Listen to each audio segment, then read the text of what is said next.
Hello, everybody, and welcome to the Week 7 Prep Rally Scoreboard Show. I'm Rob Hernandez. He's Dennis Semrau. And Dennis, we begin tonight in the Badger North, the game that you were at in Reedsburg. Mount Horeb-Barneville gets us the Week 8 matchup that many prep football fans were hoping for. The Vikings ran Dalen Bauer 33 times, 193 yards, and a touchdown as they get past Reedsburg 24-7. But that sets up the big one in Week 8. Mount Horeb-Barneville at home against Waunakee, a battle of unbeatens, and winner take all in the Badger North. Yeah, it was a couple of wrestlers that did it tonight, both Bauer and Quinn Faust, state qualifiers, 2 of the 6 for Mount Horeb-Barneville last year. And it was a great defensive effort. First series for Reedsburg, almost 8 minutes they took off the clock, 14 plays, stuffed on the 1. Wow. And then Bauer ended up with the first of his 2 first-half touchdowns a couple series later. But it was a 14-7 game in the third quarter for the second week in a row. Reedsburg gave a tough team. Last week it was Waunakee, all they could handle, but just could not finish. 4 times they got stopped on 4th down, had to turn the ball over on downs. So great defensive effort. And we'll see if that defense can carry over next week when they have the Waunakee Warriors at Mount Horeb. Speaking of Waunakee, the Warriors turned back Sauk Prairie tonight 35-13. That runs the Warriors' winning streak to 43 games and gets them to that Week 8 showdown unbeaten. Also in the Badger North tonight, DeForest shuts out Portage 44-0. Badger South tonight, Dennis, Monona Grove closes out an unbeaten conference season, 3rd straight conference title for the Silver Eagles. They win tonight 30-6 over Oregon. Meanwhile, Madison Edgewood locked up a playoff berth with a 20-14 win over Stoughton. Now that drops Stoughton into what amounts to a play-in game next week for the WIA postseason. They're at Monroe. Cheesemakers tonight rally to beat Milton, score 14 points in the fourth quarter for a 20-13 win. The winner of that game gets in the playoffs. It's been a while for both schools. Right, and we remember in the 90s when Monroe dominated, and then a couple of years ago they went 0-9. Well, one win, they'd be 3-3, and with their non-conference record, should be good enough. Yeah, this year good enough. Last year it wasn't. They were 3-3, 3-5 overall, and were among the first teams left out of the 224-team postseason field. Non-conference crossover tonight involving the Badger. Fort Atkinson buried Baraboo 52-7. In the Big 8 Conference, in our WisconsinPrepZone.com Game of the Week, Jeremy Gartland booted a 30-yard field goal with 9.5 minutes to go. Madison Memorial clinches a WIA playoff consideration, at least, with a 24-21 come-from-behind win over Madison La Follette at Lucia Stadium. Now, Dennis, La Follette, as we've talked about, must win next week at Middleton to earn postseason consideration. That seemed a little unlikely at the start of the night, but the Lancers might have a different outlook now.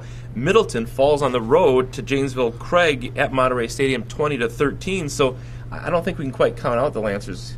No, that's 3 straight losses for Middleton, and if they lose 4-4, they still, we've talked earlier, a 500 record in the Big 8 should get you in because there's no non-conference games to drag them back down. But La Follette, must game, and it was another great game tonight. Yeah, they were up 14-0 on Memorial before the Spartans rallied. And, of course, you can see highlights and post-game reaction from that game right here on WisconsinPrepZone.com with our Game of the Week package. In other Big 8 conference games tonight, Verona celebrated homecoming with a 54-0 win over Madison East. Sun Prairie shut out Janesville Parker 40-0. Madison West blanked Beloit Memorial 35-0. So, Dennis, if you're doing the math there, the top 3 teams in the Big 8 defeated the bottom 3 teams in the conference 192-0. Do you realize Sun Prairie has given up 4 touchdowns all year? I did not know that. That is it. So people talk about the offense, their defense, and you look at those scores tonight. Yeah, definitely. And that's one reason why the Cardinals are so highly ranked in the state of Wisconsin, and a team that we've got our eye on as we near the postseason. Capital Conference tonight, Lakeside Lutheran and Marshall wrap up divisional titles, at least shares, Dennis, with victories. Lakeside earned a share of the Northern Badger Conference title with a 42-14 win over Poinette. Brandon Lease with 200 yards, 3 touchdowns in the win. Other Capital North games tonight, Lodi trounced Lake Mills 37-16, and Columbus won 14-7 in overtime. Chance Schick with a 4-yard run on the 3rd play of the extra session, and the Cardinals win that ball game over Luther Prep. Marshall wrapped up a share of the conference title in the Capital South with a 23-7 win at Waterloo. Cole Hansen's 3 touchdowns tonight get it done for the Cards. Meanwhile, Dennis, New Glarus Monticello clinches a WI playoff berth with a 55-15 win over Heights. Cambridge dropped Belleville 47-21. Now this means Cambridge must win next week at Waterloo, and Belleville must win at New Glarus in order to get in the postseason. And then in the North, Poinette has to win at Lodi. They do. They're 2-2, and Lodi's already in, but they can be a spoiler in that one. This 8-week season has really left a lot open for this final week. I mean, whether it's conference races being decided, but boy, it just seems like there's so many playoff berths up for grabs. We don't need wild cards like Major League Baseball. We just need 1 week shorter in the season. That's right, to make it interesting. Let's go around the area tonight. Dennis, I saw a whale of a game out in Lancaster where the Flying Arrows rallied from a 14-7 halftime deficit. They get touchdowns in the second half from quarterback A.J. Day and fullback Trey Mesra. Their defense pitches a second-half shutout.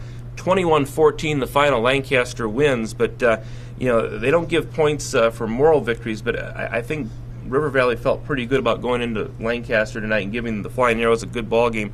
My contention is these are two teams we're going to hear a lot about in the postseason. Both should have high seeds, and Lancaster should was conference champ, but River Valley deserves one too. Those are two really good defenses. We hear a lot about those high-powered offenses, but those are two teams that can stop just about anybody and almost stopped each other tonight. And finally, Lancaster got it going in the second half and pulled out the win. Of course, they go separate divisions. At least we think last year River Valley goes Division 4. Lancaster Division 5, so that doesn't hurt either. Oh, and you're lucky you didn't have overtime.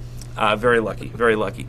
In the Rock Valley tonight, Broadhead Judah clinches a playoff berth with a 28-20 win over Jefferson. That knocks the Eagles out of a first-place tie in the North with Evansville, Albany, and East Troy. Evansville, Albany routes Beloit Turner tonight, 61-12. East Troy holds off Orfordville Parkview, 28-14. Now, Parkview must beat Broadhead Judah next week to earn a playoff berth.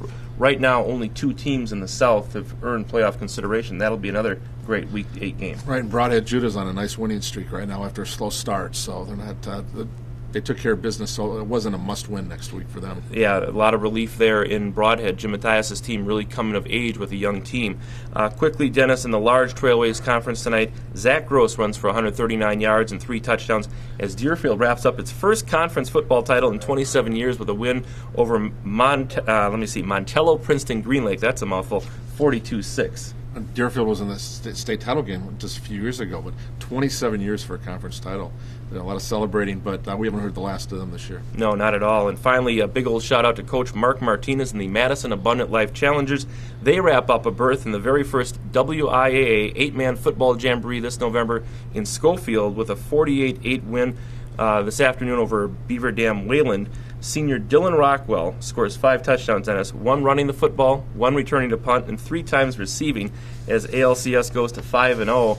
They've kind of flown under the radar with this new 8-man football jamboree, but they're in a cluster of southern half of the state teams, which they put into a conference grouping, and that gave them enough wins to earn the top half of that. So they're one of the 4 teams from the south who will play a team corresponding in the standings from the north.